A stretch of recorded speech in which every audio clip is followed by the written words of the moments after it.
Africa महाद्वीप में हीरों की कई खानों की खोज हो चुकी थी, जहां से बहुतायत में हीरे प्राप्त हुए थे।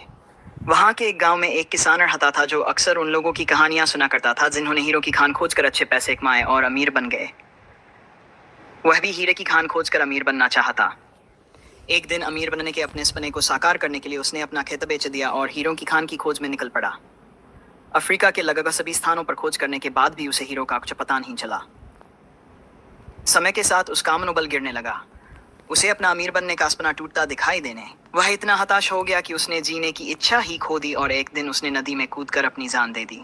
इस बीच दूसरा किसान, जिसने पहले किसान से उसका खेत खरीदा था, एक दिन उसी खेत के बीच से बहती छोटी नदी पर गया।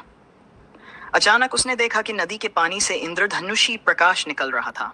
उसने ध्यान से देखा तो पाया कि नदी के किनारे एक पत्थर सूर्य की किरणों से चमक रहा था।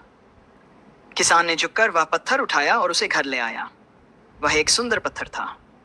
उसने सोचा कि यह सजावट के काम आएगा और उसने उसे अपने घर में सजा लिया। कई दिनों तक वह पत्थर उसके घर में सजा रहा। एक दिन उसका एक मित्र उसके घर आया। जब उसने उस पत्थर को देखा तो वह हैरान रह गया। उसने किसान से पूछा, मित्र, क्या तुम इस पत्थर की कीमत जानते हो?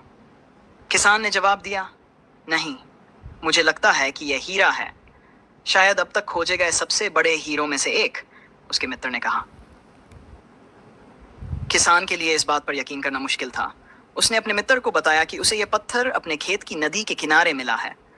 वहां और भी ऐसे पत्थर हो सकते हैं, उसने कहा। दोनों खेत में गए और कुछ पत्थर नमूने के तौर पर चुन लिए। उन्होंने उन्हें जांच के लिए भेजा। जब जांच रिपोर्ट आई तो किसान के मित्र की बात सच निकली। वे पत्थर वास्तव में हीरे थे। उस खेत में हीरो का भंडार था। वह उस समय तक खोजी गई सबसे कीमती हीरे की खदान निकली। उस खदान का नाम किम्बरले डायमंड माइंस रखा गया। दूसरा किसान उस खदान के कारण बहुत अमीर हो गया।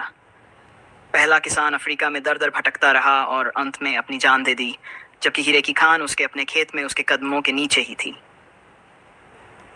मित्रों, इस कहानी में हीरे पहले किसान के कदमों तले ही थे, लेकिन वह उन्हें पहचान नहीं पाया और उनकी खोज में भटकता रहा। ठीक वैसे ही हम भी सफलता प्राप्त करने के लिए अच्छे अवसरों की तलाश में भटकते रहते हैं, लेकिन उन अवसरों को पहचान नहीं पाते या पहचान कर भी उनका महत्व नहीं समझते जो हमारे आसपास ही छुपे होते हैं। जीवन में सफल होना है तो हमें बुद्धिमानी और परख से उन अवसरों को पहचानने और धैर्य से लगातार काम करने की आवश्यकता है। सफलता निश्चित है।